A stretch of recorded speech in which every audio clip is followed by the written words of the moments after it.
The Bestiary presents the Hobbe. In the annals of Albion's natural history, one encounters the mischievous beings known as Hobbes. These diminutive pests bear a striking resemblance to goblins, yet they possess a unique charm of their own. Throughout the chronicles of Albion's existence, these creatures have made their presence known, weaving their tales into the tapestry of the land's lore. In the ancient tomes of Albion's mystical bestiaries, Hobbes are chronicled as the under-race of the dells and hollows, a cryptic moniker hinting at their enigmatic origins. Described as beings whose essence intertwines with the primordial mud and slime of the deep country, their lineage is shrouded in mystery and ancient legend. According to the lore passed down through generations, the genesis of the first Hobbes is steeped in sorrow and dark magic. It is whispered that these creatures were once lost children, their innocent souls ensnared by the sinister nymphs of the shadows.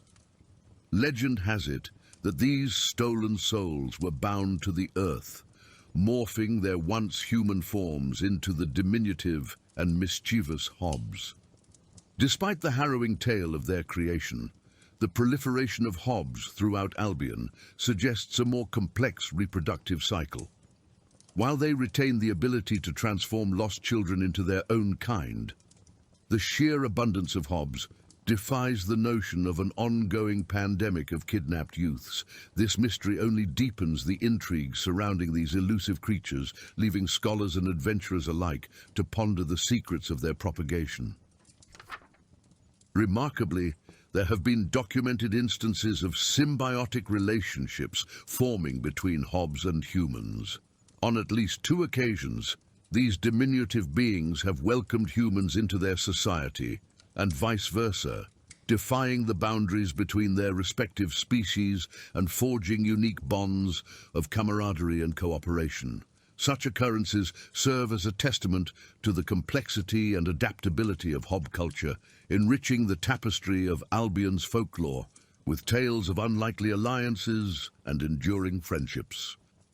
There is even tale of a Hobbe by the name of Maxley, who desired to live amongst the humans with such intensity that he was driven to steal clothing from a wealthy trader and use them to blend in with the humans of Bowerstone. This charade was largely successful, until he spoke his first word, causing the townsfolk to behead the Hobbe and mount his head on a pike as a warning to any of his like-minded kin. This is archived in The Tale of Maxley, a popular book throughout all of Albion. There once was a Hobbe, and Maxley was his name. He was that rarest of Hobbes, one with a brain. One day he decided to travel to town, so he slew a great nobleman and put on his gown. In the village by all he was complimented, and though short in stature, he stood proud and erected. But Maxley forgot who he was and grunted, "Hello?" And when they heard his voice, all they did know, they called for the guards, who lobbed off his head. It stuck on a pike, dumb and ugly and dead.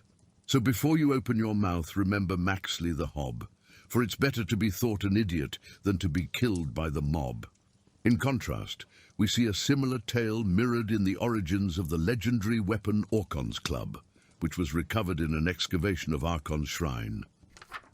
Often mistaken for a Hobbe, and sometimes as a baby troll, Orcon was a diminutive warrior who shunned society and lived in the mountains. Enemies would sometimes laugh as they saw his small form charging towards them with this club in his hand. It was usually the last thing they did. Hobbes come in a vast array of sizes, types and vocations throughout the ages Albion has been documented, often evolving alongside the humans in the area all through the first, second and third ages. To date, we have archived and logged all that of which we have found. The standard Hobbe. One finds a creature devoid of special abilities, clad in attire reminiscent of humble pajamas, armed with feeble melee weapons and occasionally firearms, though rarely. These Hobbes represent the lowest tier within their race. Despite their lack of prowess, they compensate with sheer numbers and a penchant for warning their intended targets before launching an assault. As time has progressed, encounters with standard hobs become increasingly scarce, reflective of their diminishing prevalence within the realm. Typically now encountered during explorations of hob caves, these creatures often lurk within barrels, poised to spring forth and confront any intruders who dare to disturb their domain. While lacking in strength and sophistication compared to their kin, standard hobs serve as an introductory challenge for hunters, testing their mettle and readiness for the trials that lie ahead. The warrior hob. Behold the formidable warrior hobs, distinguished by their crimson-hued skin and formidable armor.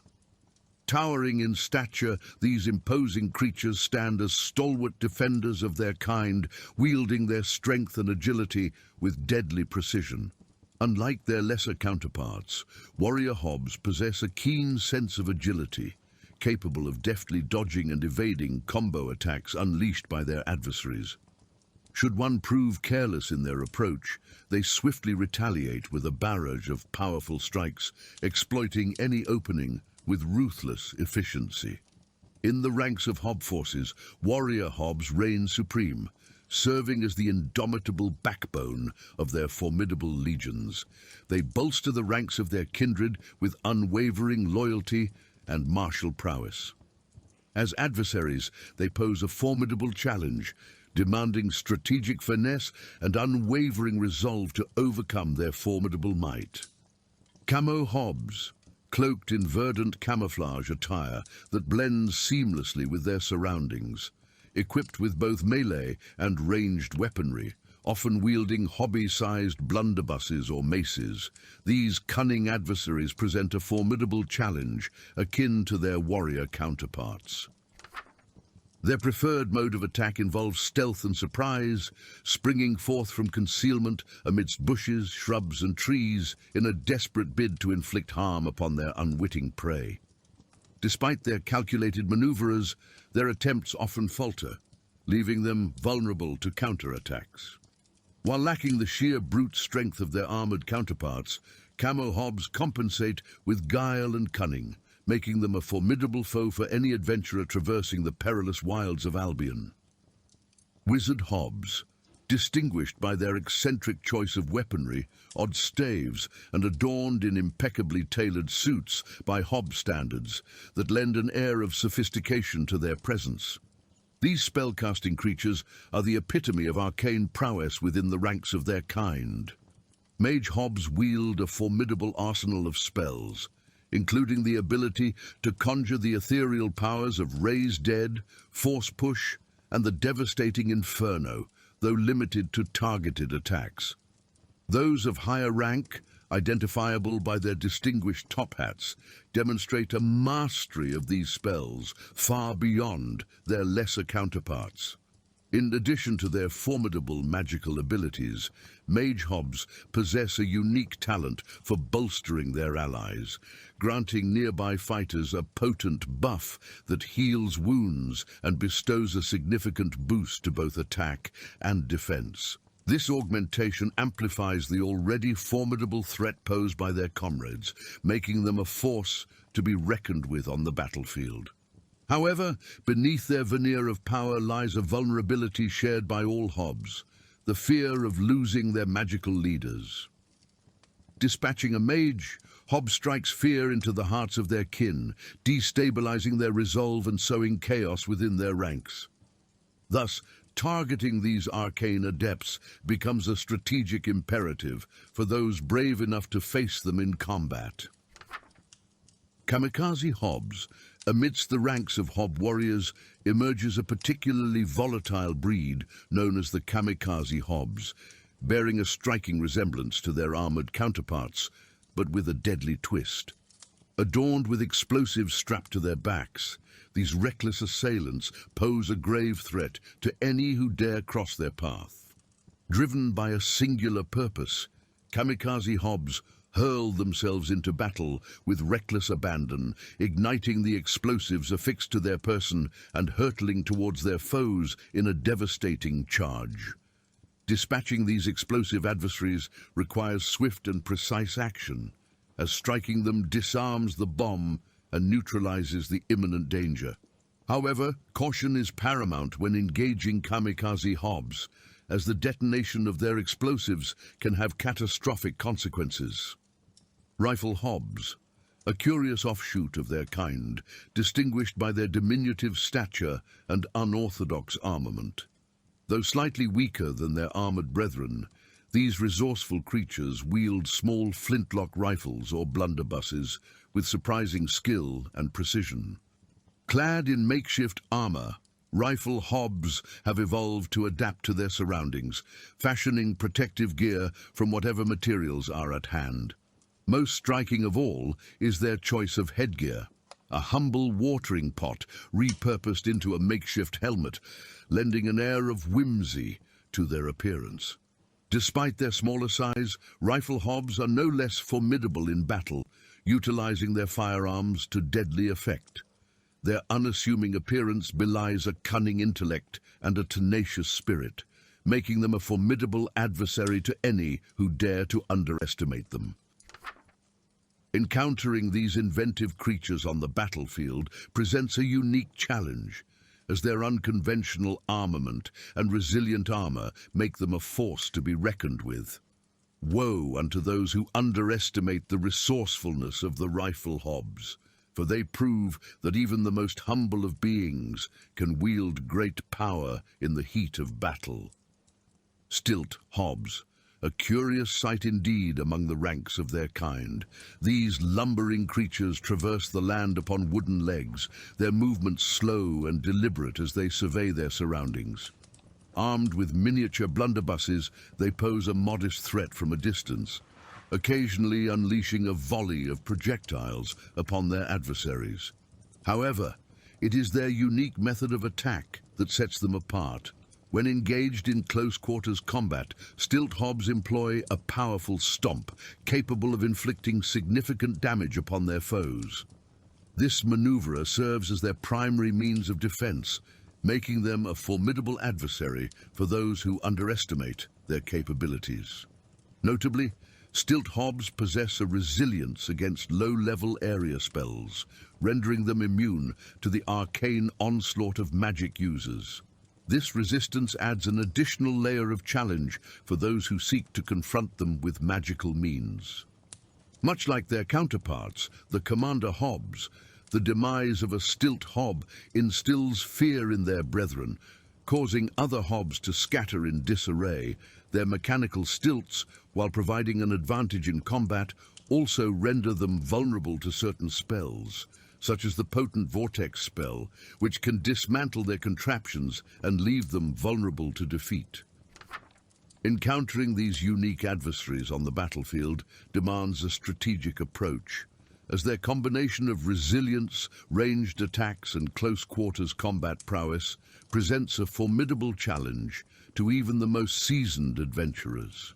Commander Hobbes, the formidable Commander Hobbes, the pinnacle of strength and resilience among their kind, clad in armor akin to their warrior brethren, with a distinctive metal stool or stove adorning their heads as helmets, these imposing figures stand as the epitome of Hobbe martial prowess. Possessing unparalleled vitality, Commander Hobbes are formidable adversaries in battle, renowned for their exceptional fighting skills.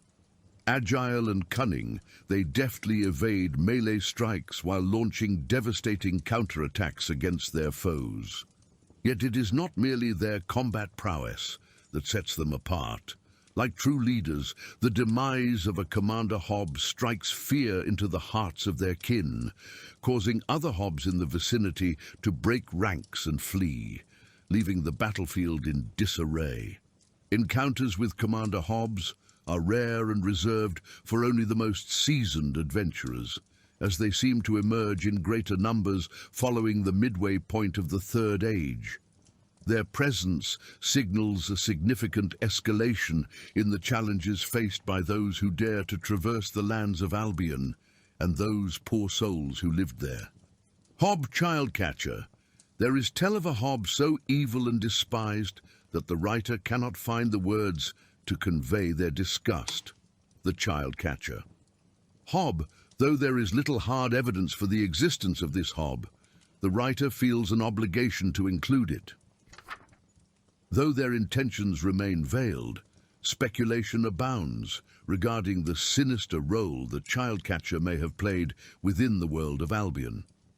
Some whisper of dark rituals and nefarious schemes, suggesting that these shadowy figures sought to capture children for unspeakable purposes, perhaps as prey for sinister creatures or as raw material for transformative rituals that would birth new horrors upon the land. Intrigue surrounding the Childcatcher, the absence of hard proof of their existence leaves many questions unanswered. What dark designs lay behind their enigmatic visage? Were there more of their kind lurking in the shadows, waiting to ensnare unsuspecting victims? The truth remains elusive, a bone-chilling mystery that adds depth and horror to the history of Albion. Ultimately, it seems as though the Hobbe has always been and will always remain a constant in Albion. They evolve alongside us, and who knows where they will be in the Fourth Age.